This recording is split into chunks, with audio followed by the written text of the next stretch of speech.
মিশরের বাদশা মারা গিয়েছে। ফেরাউন ডাকছে, বাদশা ছাড়া দেশ চলতে পারে না, কাকে বাদশা বানাবো? তারা বলে, আপনি আমাদের বাদশা, যারে খুশি তারে আপনি প্রধানমন্ত্রী বানান।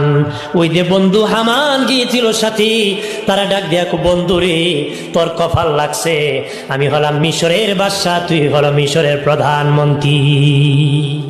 আঙ্গুল ফুলে কলা গাছ, আঙ্গুল ফুলে কি কলা গাছ হয়ে গেছে। কইছিল কামলা, দারোয়ান, প্রধানমন্ত্রী, বাদশা, কি হয়েছে?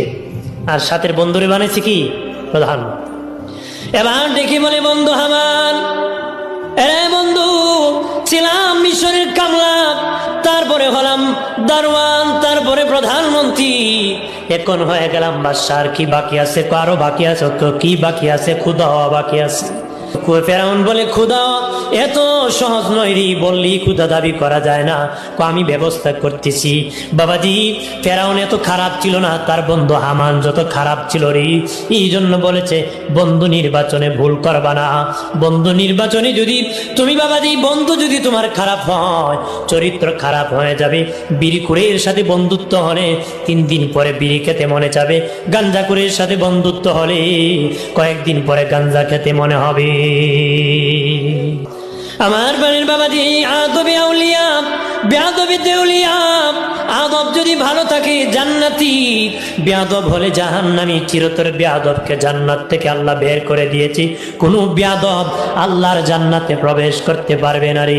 প্রাণের বাবাজি রানী, খেয়াল করেন ভালো করিয়া, ফেরাউন খোদা দাবি করি রে, খোদা দাবি করি।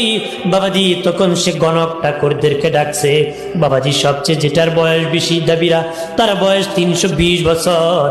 গনিয়া দেখরে, আমি তো ছিলাম রাকাল, আমি ছিলাম কামলা, আমি ছিলাম দারোয়ান, আমি ছিলাম প্রধানমন্ত্রী, আমি হয়েছি বাদশা, এখন খোদা দাবি করি, আমার ভবিষ্যৎ কি আছে? তারা গনিয়া কয়, বাদশা খবর ভালো না, আগামী 3 মাসের মধ্যে বনি ইসরায়েলে একজন ছেলে আসবে, তার নাম হবে মূসা। ওই মূসার কারণে আপনার প্রাণ, রাজত্ব তো যাবে, প্রাণ যাওয়ার সম্ভাবনা আছে। রাজত্ব তো যাইব, প্রাণও যাওয়ার সম্ভাবনা। ফেরাউন বলে, তাহলে রাজত্ব পেয়ে লাভ কি? লাভ হলো কি? আমি একটা আইন জারি করতে পারি, আগামী 3 মাসের মধ্যে বনি ইসরায়েলের যত ছেলে সন্তান জন্মগ্রহণ করবে, তাদেরকে তোমরা কেটে কেটে নদীতে ভাসায় দিবা।